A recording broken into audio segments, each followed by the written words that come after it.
Good, what's good? NBA, YouTube, Detroit Pistons, fans, subscribers. Yo, today we got the Celtics. We got the Celtics. And I think it's going to be a good game. I think it's going to be a good game for a lot of different reasons. For a lot of different reasons.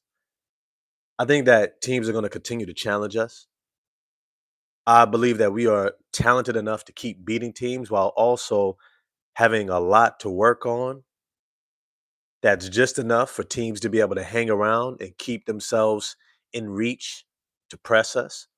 And I think all of that works to our advantage because each game becomes another litmus test of our growth. It becomes another challenging point in which we are going to be forced to take a look at some of the things that we still have to grow through. But as always, before I dive into all that, smash the like button for me. Hit subscribe and the bell for notifications if you're watching this, and appreciate this live channel, interactive chats.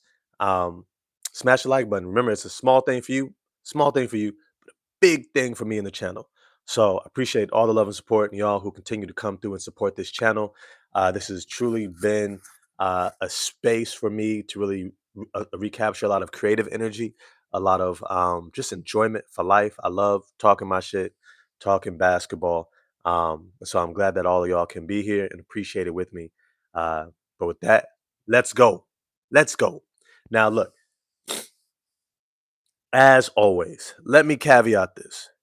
You all know me. You know me. I'm going to keep it 100. I can love our guys, I can love our players, and I can still critique. I can see all the amazing things about the best of our guys, and I can still critique. The idea that if I like our team, I should not have any critiques or I should be lenient. That is something for another channel. If you want someone who's just going to glaze over everything and go ahead and just shower your favorite guys with undue praise, sure, okay, that's fine. That's not me. My background is in coaching for about 12 years.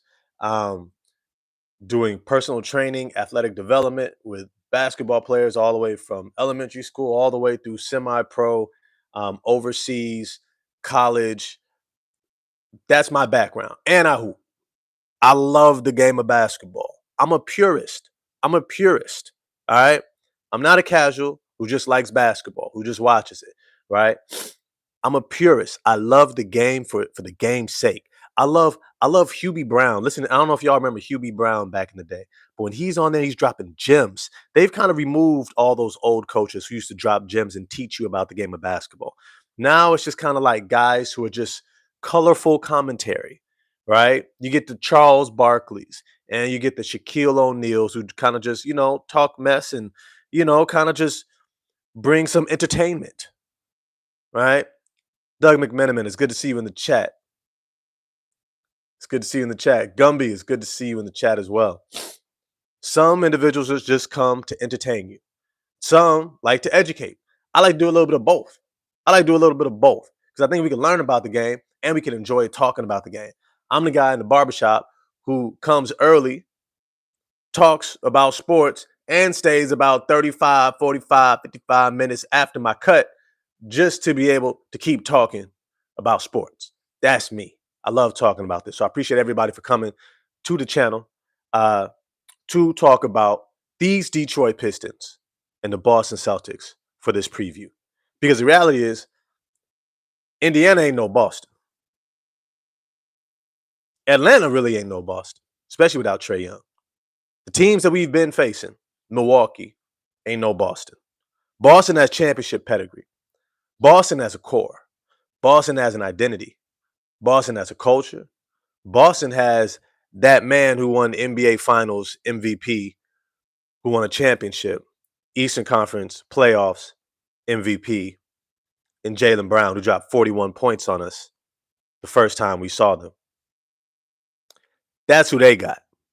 So if we have a close game, they potentially have a closer. Not to mention, they also have guys like Anthony Simons, who's a bucket, Peyton Pritchard, who's a bucket.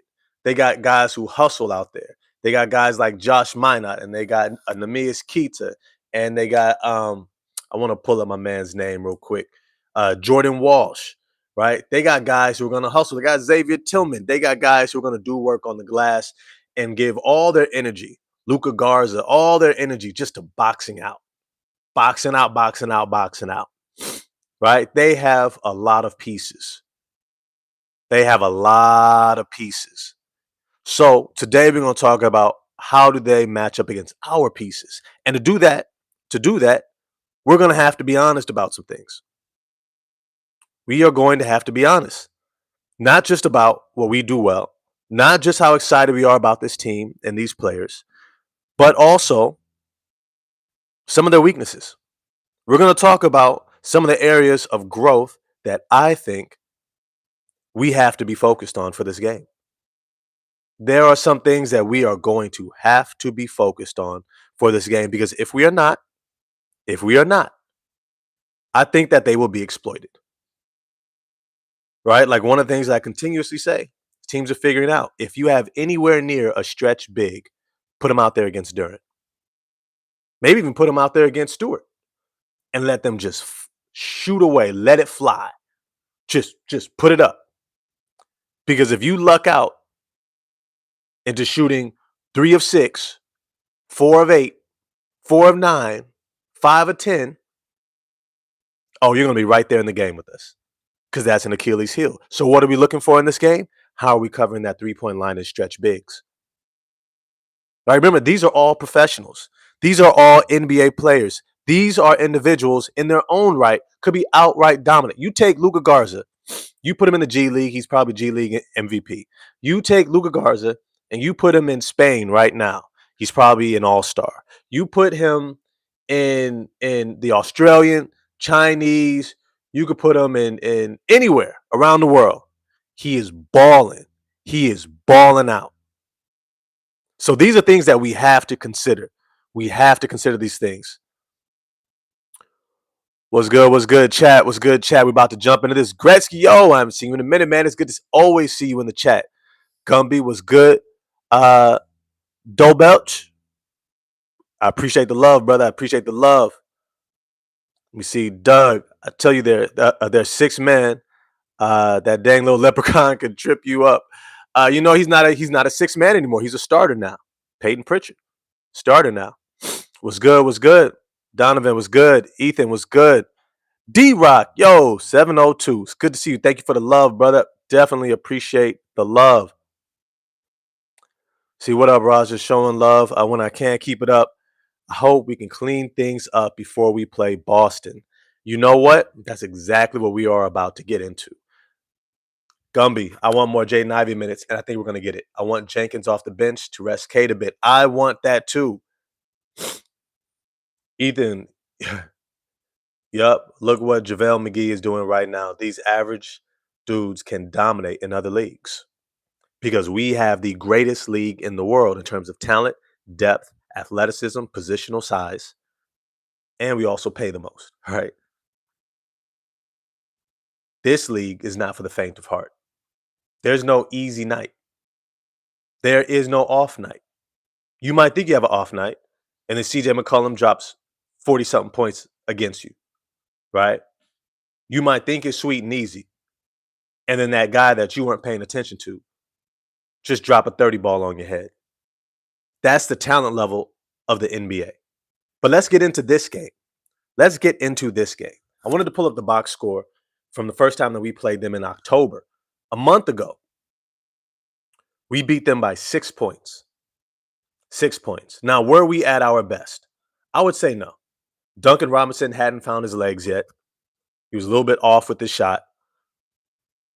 Cade was still figuring himself out, the new rotations. I think this was one of the first really big games by Jalen Duren. Shot 6 of 12 from the field. Got to the free throw line, shot 12 of 13. Ended up with a monster stat line, 24, 18, 1 assist, 2 blocks.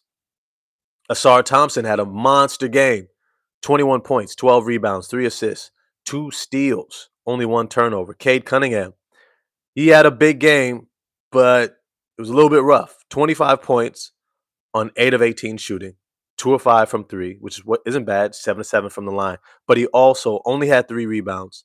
He had 8 assists, but 6 turnovers and 4 fouls. And I went back and watched the first quarter. He had some bad fouls. He had some I'm frustrated, unfocused, undisciplined fouls. We were down by 17 points in the first quarter to the Boston Celtics. Does that happen again? I doubt it. But let me also say this. We also didn't have Karis LeVert. We also did not have Jaden Ivey. Dennis Jenkins had not yet arisen to the status that he has today. But with the influx of Karis LeVert and Jaden Ivey, we also see the diminishment of roles of guys like Javonte Green and Paul Reed. Remember, Javonte Green and Paul Reed, along with Isaiah Stewart and Dennis Jenkins, probably some of our best defenders on the team outside of Asar Thompson. I gave you guys a list of our best defenders. Our best defenders. Paul Reed, Dennis Jenkins, Javonte Green, Isaiah Stewart, Asar Thompson. Those are our best defenders. When I say best defenders, I mean the guys who you can trust, not just to be in the right place. That's Duncan Robinson and Tobias Harris. Not just to communicate and do the solid things that it takes for you to be an average NBA defender, at least. I'm talking about guys who make plays, guys who get the deflections, get the loose balls, come up with the rebounds, guys who knock the ball away, guys who hedge just in time to stop the guy from driving, guys who make sure they tag, recover, close out, take away the shot, retreat, move their feet. They switch. They have defensive versatility. They always have their hands up in the passing lanes, challenging shots. They make the plays that our team has gotten so much praise for. We get praised as a defensive team because of those guys. Let's be real. 100%. 100%. So now when we have an influx of Jaden Ivey and Karis LeVert, who takes away minutes from 3 of our best defenders, B-Ball Paul, Dennis Jenkins, Javonte Green, now all of a sudden, those guys' minutes are diminished, and we have 2 guys who are average at best defenders. Not due to their effort. That's why they get to average, because of their effort. They get to average because they try their best and they give you lots of energy, not because they're good defenders. I need you all to understand the difference. There are individuals who are going to try really hard, and there are individuals who that's what they do. Some guys do their best to get the rebound. Then there's some guys who get boards. There's a big difference. There's a big difference.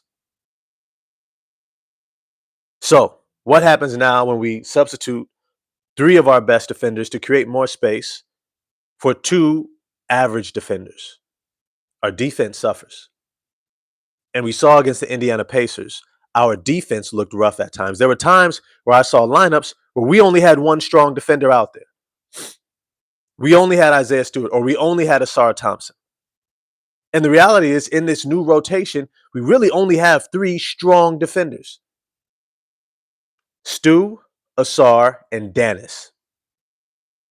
And when we're not playing those guys, we should have, from my perspective, we should have at least 2 strong defenders on the court at all times. At all times. 2 strong defenders. Not effort guys. Everyone gives effort.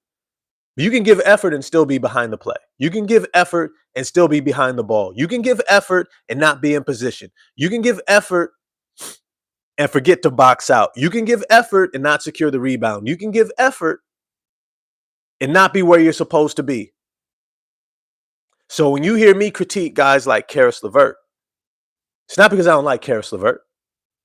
It's because I don't like Karis LeVert. It's not because I don't like Karis LeVert. It's because I'm pointing out the obvious. The man's out of position. The man's trailing the play. He went under the screen on a shooter instead of going over the screen. He failed to communicate on the switch. He didn't hedge, right? He's not moving his feet. Didn't secure the rebound. That's what I'm pointing to when I say someone is not a strong defender, right? Doug McMenamin, yo, I appreciate the love, brother. Man, I appreciate the love.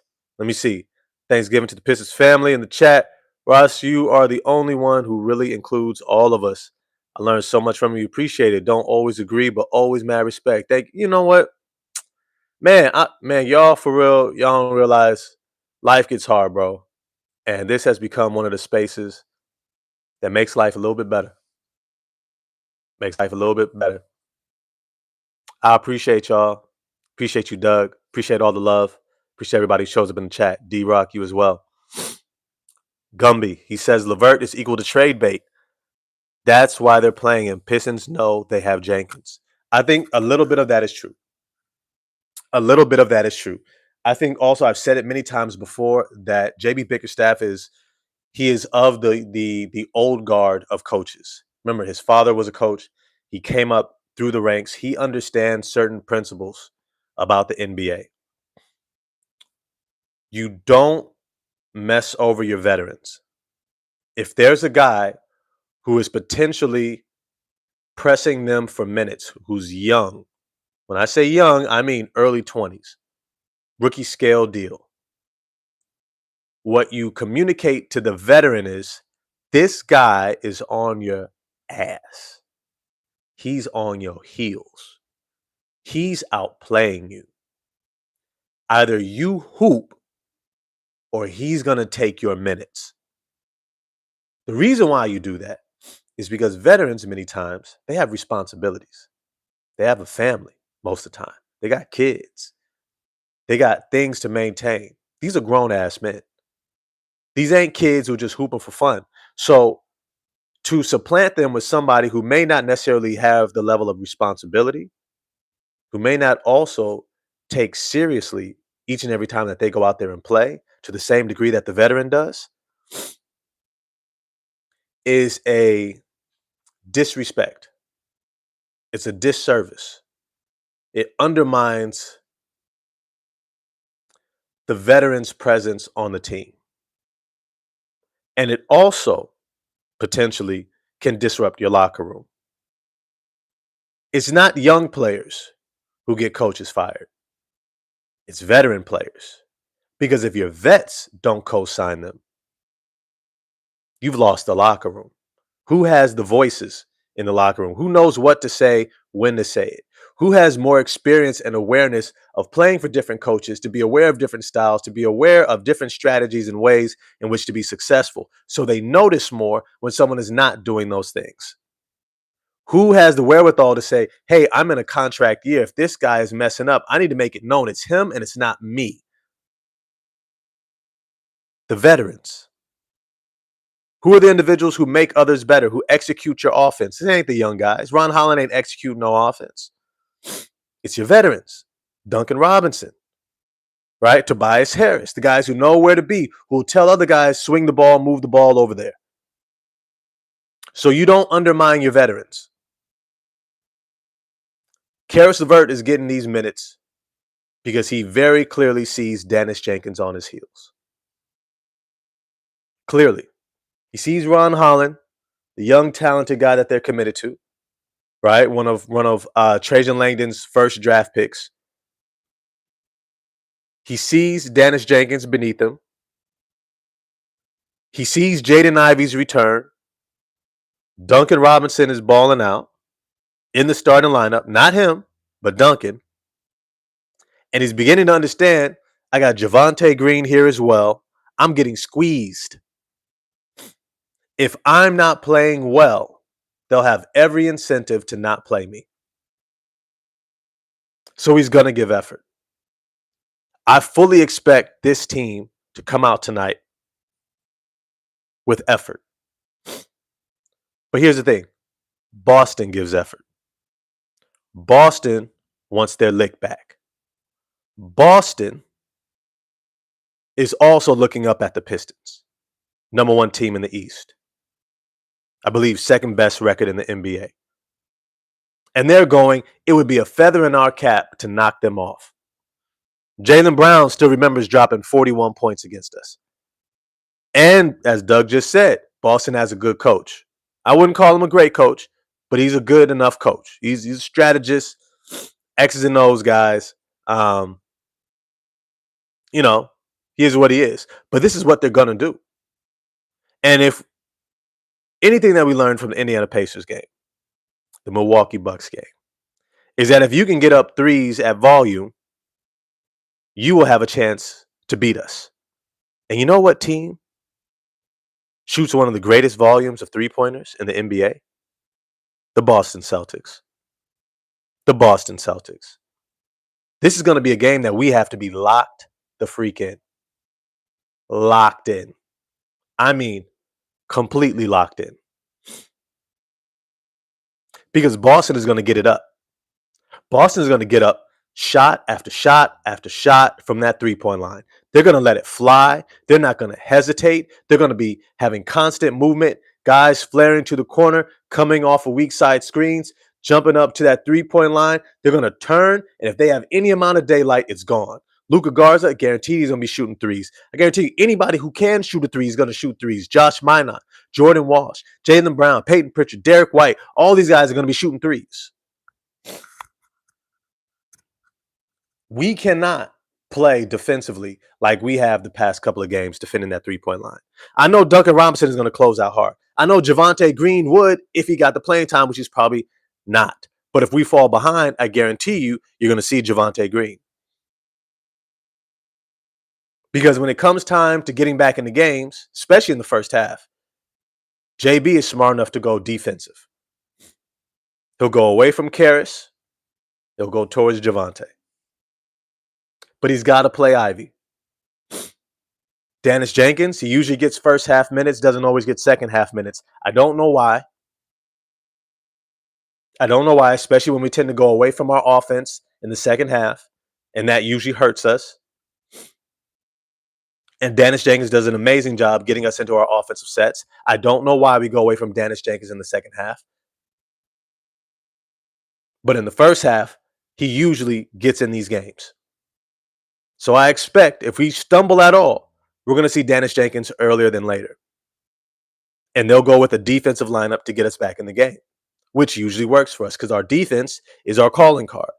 It's the reason why we're the number one seed in the East. It's the reason why we keep beating team after team after team, not because we have great offense. So as much as guys are applauding Cade Cunningham for his ability to create any type of shot he wants, and Jalen Duren getting double-doubles and doing all these different things, our offense is not the reason why we're winning games. It's our defense. Our defense that actually kickstarts our offense. But if you're not getting stops and rebounds, you're not going to get easy offense. And that is what Boston is banking on. I guarantee you they're going to be putting up a lot of threes. And in putting up a lot of threes, they're going to be looking to see if they can get us to have to take the ball out of the basket for the majority of the game. Now, I'll say this. This is an added wrinkle. This is an added wrinkle to this game. Something that I observed is that against us, they started Hugo Gonzalez. If you are familiar with Hugo Gonzalez in the draft, Spanish player, came out of ACB League, I believe. Drafted by the Boston Celtics in the second round. I think it's the second round. Either late first, early second, something like that. Big Aggie, yo, it's good to see you in the chat. D-Dubs, good to see you in the chat too.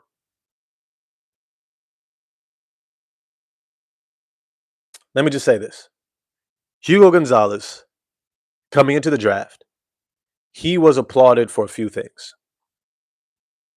His athleticism, positional size, about 6'7", his length, large hands. Now, large hands are really important. They allow you to get deflections and tips on balls that most guys couldn't. Right? Kawhi Leonard has similar size hands as Hugo Gonzalez. Why do I say that? Because Hugo Gonzalez is also known for his defensive acumen, his defensive IQ, his effort. When they started Hugo Gonzalez alongside Derek White, they were able to effectively pressure whoever was bringing up the ball, even if it wasn't Cade. We did not have a release valve to keep from being pressured the full length of the court. Hugo Gonzalez actually bothered Cade for the majority of his minutes on the court. That allowed Derek White to be on Asar Thompson. Both were able to create turnovers on Asar and Cade Cunningham throughout the first quarter. That led to that 17-point deficit. And to be honest, Cade had several turnovers and bad fouls. All that's to say is it will be interesting to see what lineups that they go with. Does Boston believe they have the defensive personnel to be able to stay with our perimeter offensive players? And this is where I believe it will make guys like Dennis Jenkins and Jaden Ivey that much more important coming off the bench. Because if you have Dennis Jenkins and Jaden Ivey coming off the bench, you have guys who are going to also be able to handle the ball and get us into our offense. So you can have Hugo, you can have Jordan Walsh, you can have Josh Minott, you can have Derek White pressuring us all you want. We're going to have enough guys. We're going to have enough guys. Not just that, but we should also have Jalen Duren out there initiating some more offense, snatching rebounds, getting up the court. You know why? Because his player that he's going up against is Nemias Queta. Or Nemias Queta, my Portuguese brother. I like him as a player, but he's not really an NBA starting center. More of a backup. Nemias Queta does not also move well laterally. Neither does Luka Garza, who comes off the bench. Neither does Xavier Tillman. Meaning that Jalen Duren, once again, is going to have the greatest mismatch on this team. Can he step into this place of responsibility on this team to make sure that he puts us in position to be successful from play to play to play? This is where I would like to see more responsibility given to Jalen Duren. More responsibility given to Jalen Duren. I want to see Jalen Duren begin to facilitate and orchestrate our offense. Be a star. This is one of those first real moments of, can you be an Alperen Şengün at 6'10 with a 7'5 wingspan? Athletic.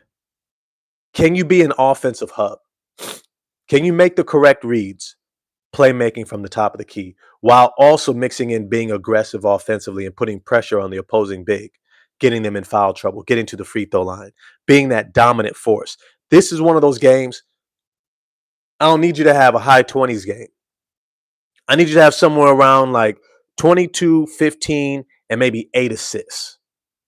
I'm looking for that near triple-double from Jalen Duren in this game.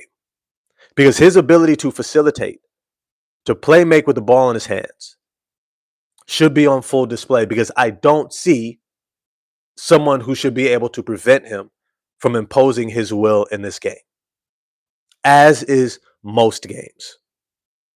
But this is what teams are aware of, that sometimes Jalen Duren's timing is a bit off. Sometimes he moves his feet on screens and is not set. Sometimes he will get tunnel vision when he attacks and doesn't see the help defender.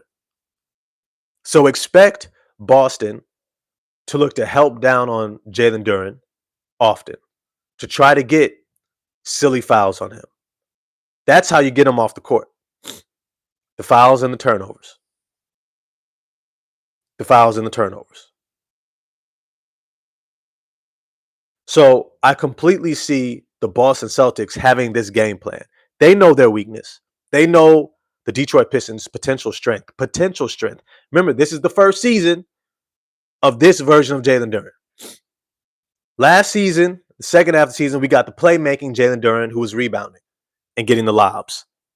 His defense looked a lot better because Asar Thompson could contain on the perimeter and be a weak side help defender who also communicates. Now, all of a sudden, our defense gets better at containing Jalen Duren, is given that extra second to make the rotation, and now he's in position. Okay, cool, dope. The challenge then becomes, can he put it all together? Because now he's scoring. Now he's hitting jumpers. Now he's got a little fadeaway. Now he's got the footwork. Now he's taking you off the bounce. Okay, you're getting buckets. Getting the free throw line. All right, dope. Can you put it all together? Can Jalen Duren put it all together in this game? This would be one of those games, if he puts it all together, that I would be able to look at and say, like, this is a $30 million game. This is a $30 million game. Because centers aren't growing on trees. And even if Jason Tatum comes back next year, we can still have the advantage knowing that we got that guy, Jalen Duren. This is the 30 million. This is where you earn your money, Jalen. These games.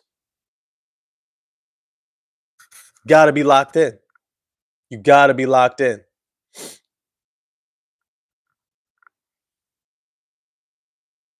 Yeah, great point.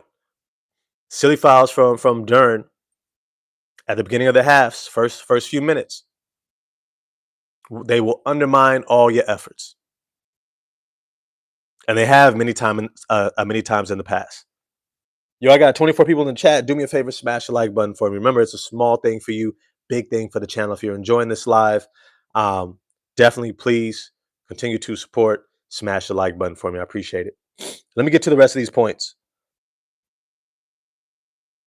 I keep saying that Jaylen Brown dropped 41 on us. Shot 12 of 25. 48% from the field, 5 of 9 from 3, 12 of 15 from the free throw line, 6 rebounds, 4 assists, 4 turnovers. He had a hell of a game. A hell of a game. Hell of a game. He's going to come out gunning. He's going to come out gunning. Doug, I'm going to get to your question in a second. I want to answer that question.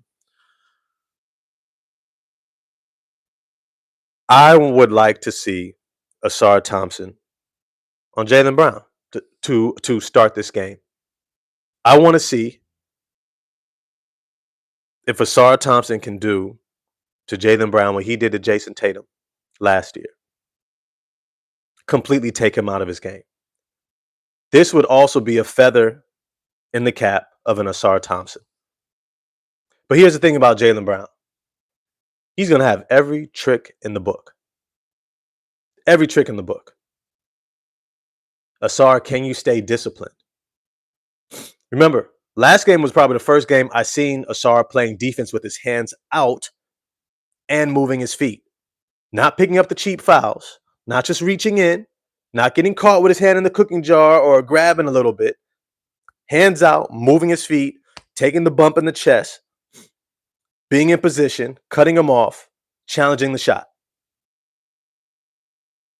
Remember, I talked about there was a critique that I had of Asar. I said, you're always in position. You are great at being in position with your feet, but you've done this thing since the playoff series with Jalen Brunson. You started putting your hands behind your back because people were trying to foul bait you. And so it was almost like this, like, see, referees, my hands aren't even out there, so how could I be fouling them? Almost like this, like, individual gripe, right? So you guys know I could just move my feet and I'm not fouling nobody, so I'm not going to put my hands out. But that's doing you a disservice. We know you're a great defender now. Now it's accepted. We get it. We got it. Okay, boom. You got it. Get your hands up. Because in the split second it takes you to raise your hands, good shooters, good scorers are getting their shot off. So we need you to make that adjustment. We need you to make that adjustment. Keep your hands up. Use your length. Stay disciplined. Stay down. Remember, Jaylen Brown's been killing everybody all season. Imagine if you hold Jaylen Brown to under 20 points in this game.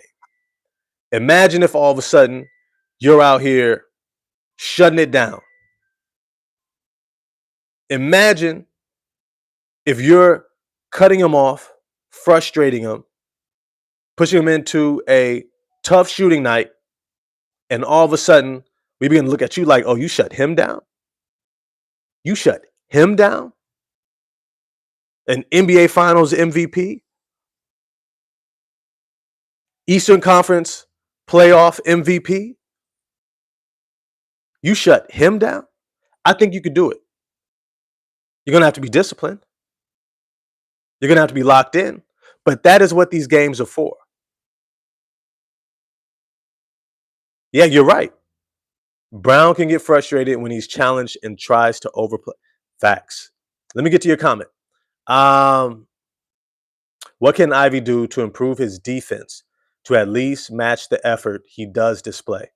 It One of the biggest things that I talk about in basketball is it's like little key phrases that if you keep in your head throughout the course of a game, you can generally be in position. One of them is see your man in the ball. Don't get caught staring at one or the other. I think Ivy does a better job of that than guys like Cade and even Karis LeVert. They lose track of their man often, and they're behind the play. Right now, Ivy is going to have to start learning how to adjust to very specific actions that get him out of position. One of which is when his man is being screened for, with or without the ball. How do I get skinny? How do I utilize my footwork and get skinny so that that screener can't put a body on me so I don't get buried into that screen? It is a skill. Javonte Green does it really well. Asar Thompson does it really well. How do I make myself skinny enough so that I can get around this while not overplaying it? Because then if they cut it back, now I'm on this side of the screen and they're on that side, right? I have to be able to move well and anticipate. Working on that specific action now increases his defensive effectiveness. That's one of the main areas that I see Ivy struggles in. Because when they set that screen and he goes over and gets caught behind, all of a sudden his man is diving to the rim, gets a pass, and he has a wide open layup. Sometimes it's his man making quick decisions and he gets caught leaning or looking for the screen, looking for the other action, and taking his eyes completely off of his man. That's another area. And then his man does a quick crossover, quick move like Peyton Pritchard often does. And then all of a sudden, oh, shoot, and he's behind the play. Sometimes Ivy forgets to communicate. Are we switching? Do I need you to hedge and then I'll recover? Sometimes Ivy also doesn't see the help defensive rotation. What I would encourage Ivy to do is take the long road. Choose one thing to focus on throughout the month. Think about it. We're going to have all December, January, February, March, April. Split it up. Say the month of December, all I'm going to work on is getting skinny over that screen. Sorry, there's kind of a deep dive into basketball technique and things like that. I'm going to get skinny over the screen. I'm going to try to master for the month of December not getting beat around these screens. Get skinny, recover, cut them off. Get skinny, recover, cut them off. Move my feet. Make sure I'm not overplaying it. Get skinny, cut them off, recover, right? All month. That's all I'm focused on. I'm going to do everything else. See my man on the ball. I'm going to rebound. I'm going to play my offense. But defensively, that's what I'm holding myself to internally. Over and over, over and over, over and over. You get those repetitions in. And all of a sudden, it becomes a part of who you are. And then you go to the next thing in January. Now I'm going to communicate better. Or now I'm going to make sure that I'm in position for the help rotation. I'm going to do like Duncan Robinson and make sure I'm there to tag on the help rotation and recover. If Duncan Robinson can do it, I sure can do it. It's about effort. It's about focus and attention. Right? So these are things that Ivy can do to improve as a defender. And I would be remiss to not bring up also Dennis Jenkins is one of our strongest defenders on the perimeter. And he helps out at the rim as well. Dennis Jenkins, if you watch him play, he moves his feet exceptionally well. It's rarely ever that he gets beat to the basket. And even if he does get beat, he's in position. The other guy just had a great move. He just had a great bucket. And that's really what you're looking for. You're not always looking for someone to block the shot, get the steal. It's just be in the right place. Make it hard. Make it tough. And when you normalize that, that builds like a snowball. Takes more energy to get those shots, to get those baskets. Guys wear down, especially when you're running it back the other way every single time that they miss. So they start to look for easier shot opportunities. So that is something that Jaden Ivey can definitely do to improve. Let me move on a little bit. In this game, I need to see from Cade Cunningham, can you trust your offense for 48 minutes? Can you trust your offense for the full game? Too many times, the first quarter, the first half, you're in the flow. You're in the flow. You in the half with 10 points, maybe 4 assists, 4 to 5 rebounds, extremely efficient. The offense is humming, playing good D, low turnovers. And then somewhere in that second half, somewhere in there,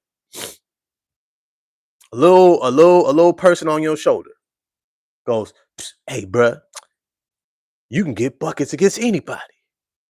Go on, do your thing. You like, for real?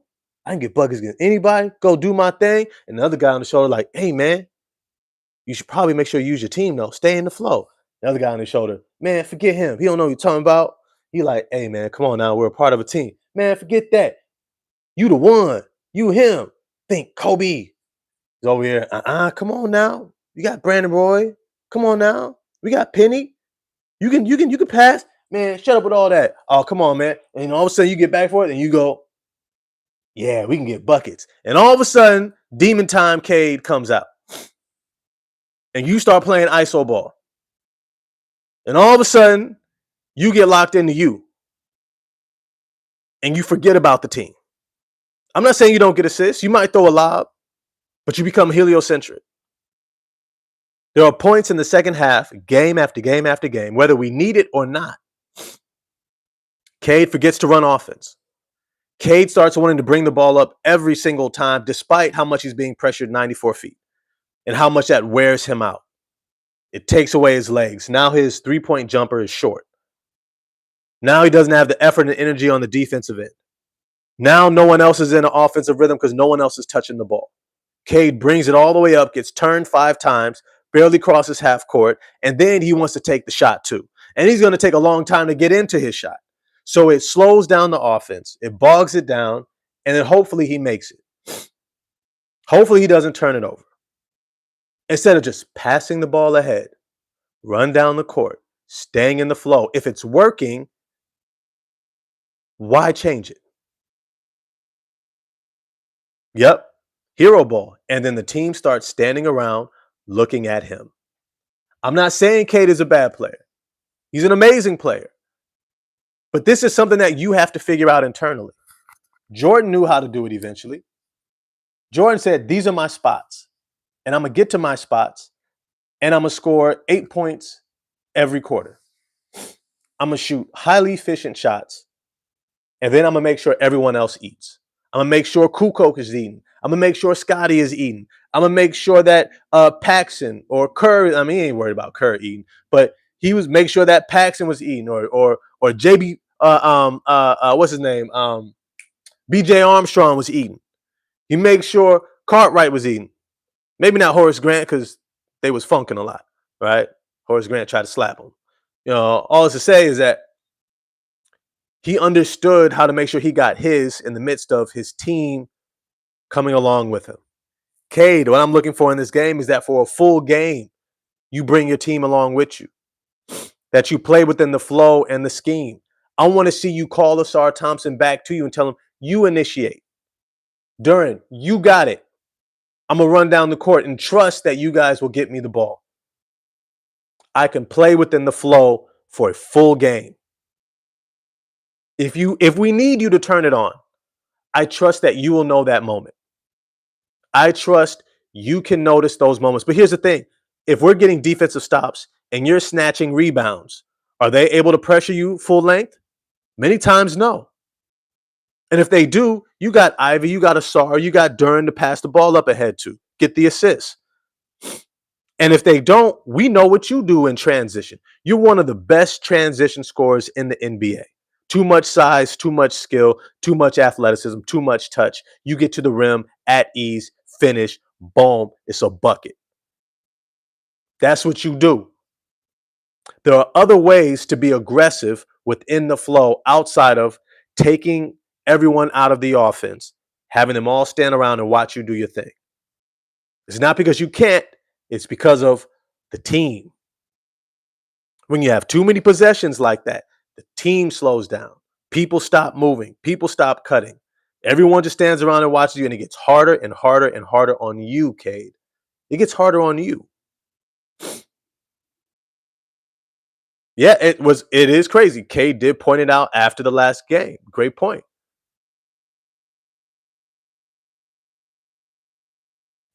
Let me see. Doug said players used to think that about Magic, and he learned. Let me see. Well, yeah. Well, I mean, here's the thing. Magic. Yeah, I'm not gonna go to because Magic is just a special case. I'm trying to get through the guys I really want. I want to see more Dennis Jenkins. I don't know about y'all. I don't know about y'all. I want to see more Dennis Jenkins. I do. I do. I want to see more Dennis Jenkins. I want to see a player out there who has worked his tail off that hard. I want to see him get minutes. I do. I do.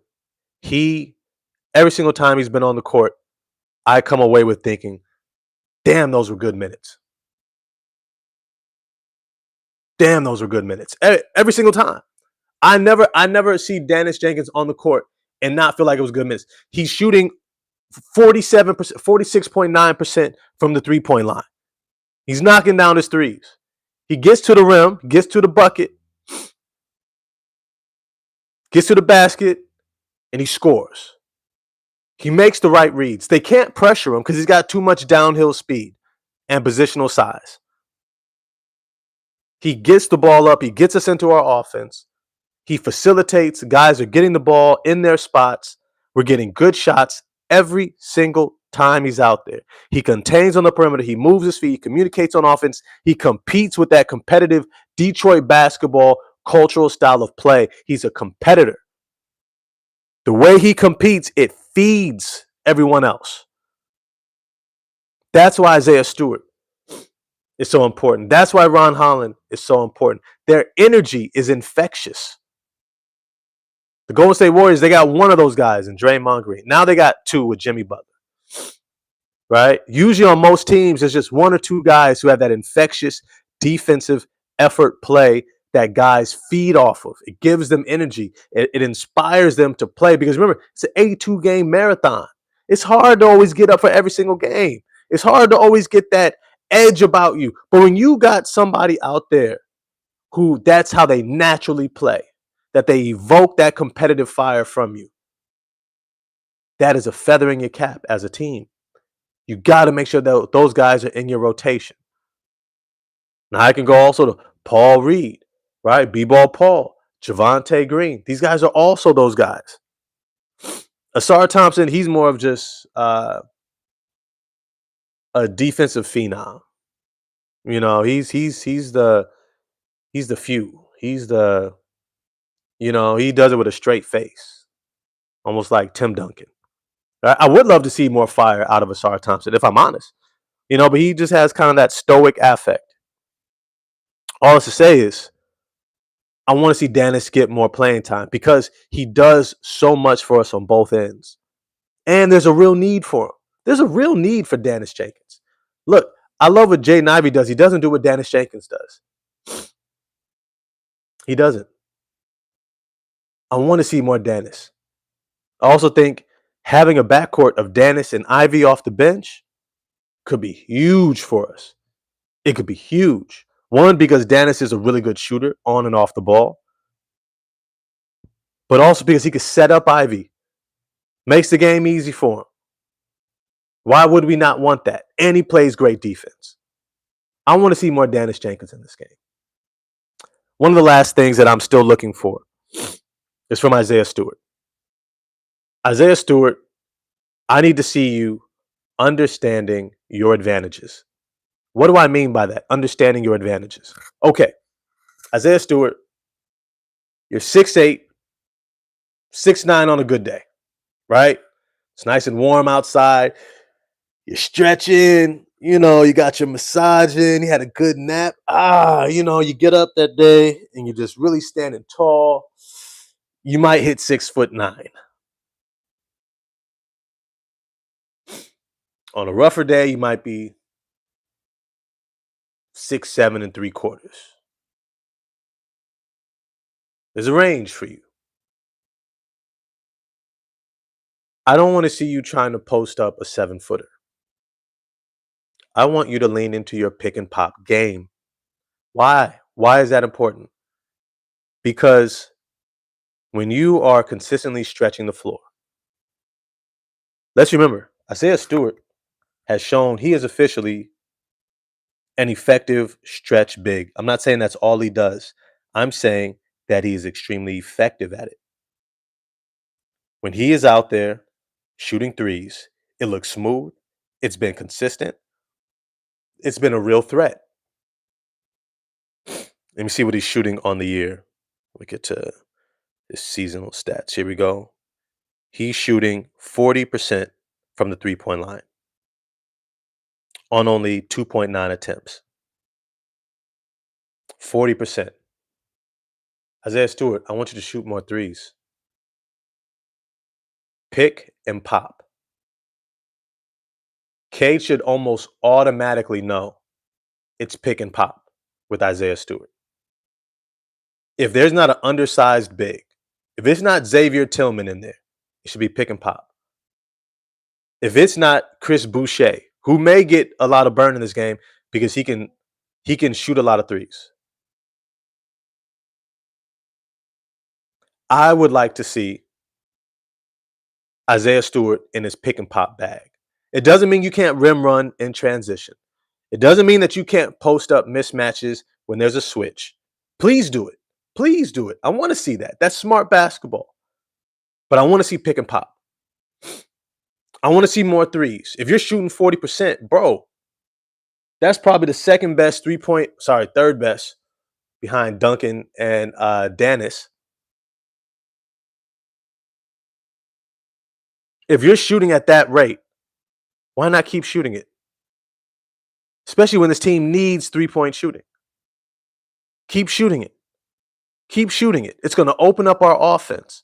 It's going to open up the court for Cade. Now the opposing big off of those screens has to come up. Maybe Cade just gives you a quick look and freezes that big, and now all of a sudden Cade is by his man and it's a layup. But you got to pop, bro.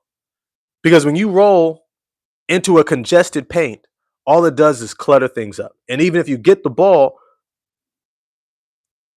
I'm not going to say that you can't finish against other bigs. You have other taller players. You have. But sometimes you also struggle.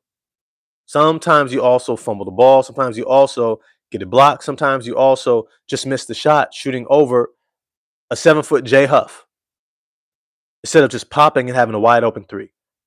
Right? This is where you got to work smarter, not harder. Al Horford figured it out. Many bigs, as they're expanding their game, they figure it out. And you've effectively done that. I want to give you all a quick example of who I think Isaiah Stewart is becoming. Is Onyeka Okongwu. He's one of those bigs that forever you're looking at and being like, could he be our starter? Could he be our starter?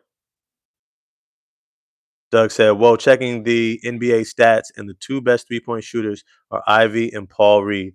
I know extremely low volume. Extremely low volume. Ivy, I think, will come back down to earth, but his volume will increase over time. But considering how good Duncan Robinson has been shooting from three and how good Dennis Jenkins is shooting from three, these Pistons should be shooting more threes. If I'm honest with you, if I'm completely transparent, our team within our offense should be putting up more threes. We should be putting up a whole lot more threes. Cade, I don't think Cade needs to shoot as many threes, especially off the bounce, off the dribble. Now, if a guy goes underneath and then just sits there and it's clear you got a wide open, man, knock that thing down. Just get some arch on it. Remember, get some arch. Get some arch. So it has a better propensity for going into the rim, right? It should be dropping down into the rim. Not flat. Not flat. Not that little flat thing that you be shooting, Cade. Get some arch. Get some arch. So it can drop into the basket. But here's the thing. Playing within the offense ensures that we maximize the talent we have out there. Cade is going to start and end with you. That's what it means to be the leader. To take on that responsibility. To say, I am going to play to empower my team to victories. I can trust myself to know when to turn it on. I can trust myself to know when to pull back and get guys involved. I can trust myself to figure out that balance. I can also trust myself to know that sometimes I struggle with figuring out that balance. So I trust myself to ask this assistant coach to hold me accountable, let me know if I'm shooting too many times in a row and not playing efficiently and effectively utilizing my roster and the offensive scheme. Right? Trusting yourself is also about knowing where you struggle and utilizing the resources around you. That's why I love sports. That's why I love sports. Yo, I'm excited for today's game. I'm always excited to watch JB Bickerstaff work with his rotations, with his schemes, how he makes adjustments, his X's and O's. That's going to be fun for me to watch because I just love coaching. I love coaches. The game is at 5 o'clock Eastern Standard Time, 2 o'clock Pacific Standard Time. It should be a good one. I should probably be on right after the game. I might take a little bit of extra time because normally when I watch the game, I'm rewinding a lot. I want to see how plays develop. I want to see why the other team got a certain basket, especially if it's a wide open look. What happened on that action? Who was supposed to communicate? Who's supposed to switch? Right? Look at the body language. Who's communicating what? Hey, man, that was supposed to be you. You were supposed to be there. I came over here. Right? Like, I want to see all of that so I can get a sense and a feel for how guys are playing. So I should be on within about 30 minutes, 45 minutes to an hour at the most after the game. But as always, yo, it's your man 100 Grand Ross for The Rock Never Stops. Smash the like button for me, hit subscribe and the bell for notifications. I'm definitely going to leave you with the word for the day. And it's what I said towards the end. Trust yourself. Trust yourself to know yourself. Trusting yourself is so important because if you can't trust yourself, who can you trust? If you can't trust yourself, you can't trust your best friend. If you can't trust yourself, you can't even trust your partner, your wife, your spouse. If you can't trust yourself, you won't trust your family, let alone your community. And you end up being really isolated. If you can't trust yourself, you can't trust anybody. But trusting yourself doesn't mean that you see yourself as absolute, that you have all the answers. In fact, trusting yourself also means accepting yourself, that you know yourself enough to know what you're good at, what you struggle with, and everywhere in between. So you know the coaches to go to for help. You know your best friends to go to who can help you in this area, in that area, in that area. You should have friends you could talk to about finances, friends you could talk to about relationships, friends you could just talk to de-stress, right? You can trust that your spouse or friend or family may have a different opinion, and you can still trust yourself to figure out what you're going to choose to do. Trust yourself. Trust yourself. With that, have an amazing day. Remember, love somebody deeply, hug them close to you, especially in these seasons. People have seasonal depression, all those different things. Embrace people around you. Um, Laugh deeply. It's cathartic. It's also great for your mental health. Laughing releases endorphins, helps you to find a sense of joy and excitement. So laugh deeply, laugh hard as hell. Watch some old school reruns of Eddie Murphy. Watch the Clumps. Watch something to make yourself laugh, right? And live your life to the fullest every day. Enjoy the sunshine. Enjoy the moments that you have. All right. And I'm going to holler at y'all later. Peace.